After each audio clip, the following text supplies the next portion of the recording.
just think that really all comes down to Michael having a vision of I want what's hot, I want what's aggressive, I want what's cool.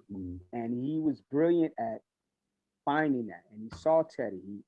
He calls Teddy out of the blue. Teddy's at Q-Tip's studio in Manhattan somewhere, a small studio. Yeah. And he's working on Jane Child's I don't wanna fall in love. He's working on Guys Dog Me Out.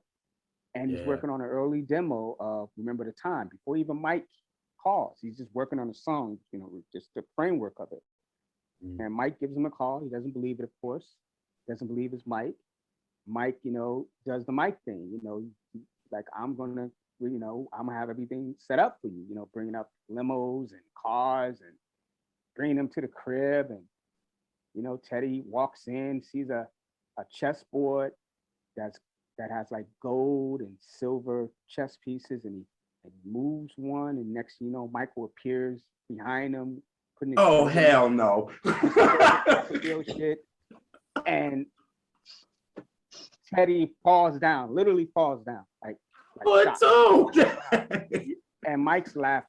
Mike's just laughing his ass off, and Teddy figures out later that Mike has all of these secret doors, secret like fireplaces and doors that, you know, in the studio where he can just leave and go.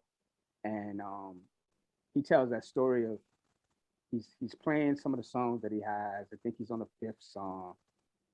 And Mike said, go back to that song. And Mike is shocked because he's never heard a song open with a church chord for him. That song is Remember the Time. That's church. Yeah. And he's like stuck on that. He's just completely stuck on that. He's like, what is that? Makes Teddy go back into the room where the piano is, play that chord, because he's only used to these like C major chords, and you know, he's not used to like the really gospel chords, and he was just stuck on that. And he said that's what really drew him to that song was the opening, because the opening just smacks you, hits you in the face. Does, yeah. Like it does not even give you time to breathe. Like you're just you're like wondering what the hell, you know? So Mike, it goes from the church organs to a groove straight. Straight into it. Church organs. Yes.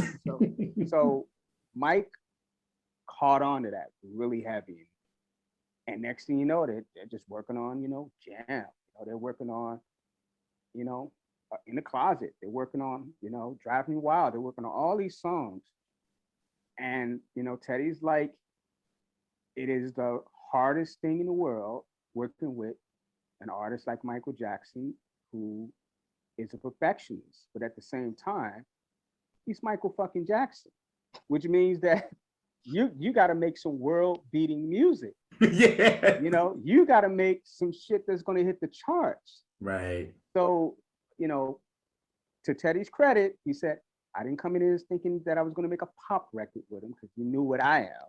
He knew what I brought to the table.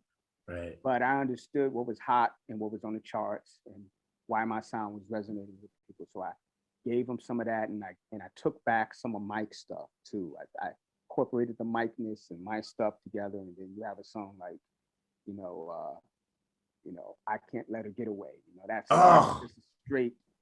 That's like pure Michael Jackson, Teddy Riley Has a Baby.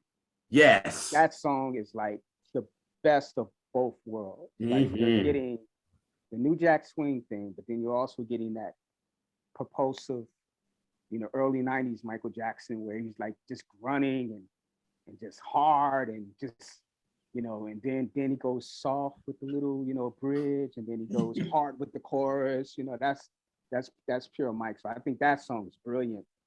Keeping in the Closet, of course, is just top tier Mike. You know, that's like insane. Yeah.